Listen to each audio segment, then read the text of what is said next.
तो दोस्तों फाइनली भोजपुरी के मेगा स्टार खेसारी लाल यादव जी और पवन सिंह दोनों लोगों का होने जा रहा है एक ही दिन बहुत ही भयंकर टक्कर। इसी टक्कर के बारे में आज हम लोग बातचीत करेंगे इस वीडियो में। तो दोस्तों अगर आप मेरे चैनल पे नए हैं और खेसारी लाल यादव जी के सच्चे वाले फैन हैं तो वीडियो को दिल से लाइक करके ग्वाल आरबी चैनल को सब्सक्राइब करना बिल्कुल ना भूलें। तो दोस्तों आइए सबसे पहले हम लोग बातचीत कर लेते हैं खेसारी लाल यादव जी की फिल्म संघर्ष 2 इस फिल्म के बारे में। संघर्ष 2 खेसारी लाल यादव जी के इस फिल्म के स्टार कास्ट में नजर आएंगे भोजपुरी के हिट मशीन खेसारी लाल यादव और मेगा श्री।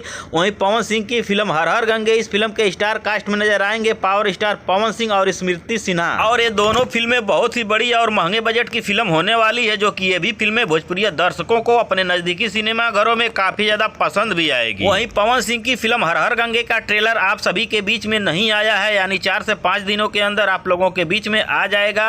और वहीं खेसारी लाल यादव जी की फिल्म संघर्ष 2 इस फिल्म का ट्रेलर और टीजर आप लोगों के बीच में आ चुका है। अब बात की जाए इन दोनों फिल्मों के रिलीज डेट के बारे में तो पवन सिंह की फिल्म हर हर गंगे को आपके नजदीकी सिनेमा घरों में रिलीज किया जा रहा है दशहरा के शुभ अवसर पर, यानी 20 तारीख को। वहीं खेसारी लाल यादव जी की फिल्म संघर्ष 2 को भी आपके नजदीकी सिनेमा घरों में रिलीज किया जा रहा है 20 तारीख को, यानी दशहरा के शुभ अवसर पर। और दोनों फिल्मों को ऑल इंडिया सिनेमा घरों में रिलीज किया जाएगा और दोनों फिल्मों का बहुत ही तगड़ा प्रमोशन भी किया जाएगा, यानी खेसारी लाल यादव जी की फिल्म संघर्ष 2 और पवन सिंह की फिल्म हर हर गंगे का बहुत ही तगड़ा प्रमोशन भी किया जाएगा। हाँ तो दोस्तों किन किन भाई लोगों को इन दोनों फिल्मों का इंतजार है और किसकी फिल्म मारेगी बाजी, नीचे कमेंट करके हमें जरूर बताएं। धन्यवाद दोस्तों।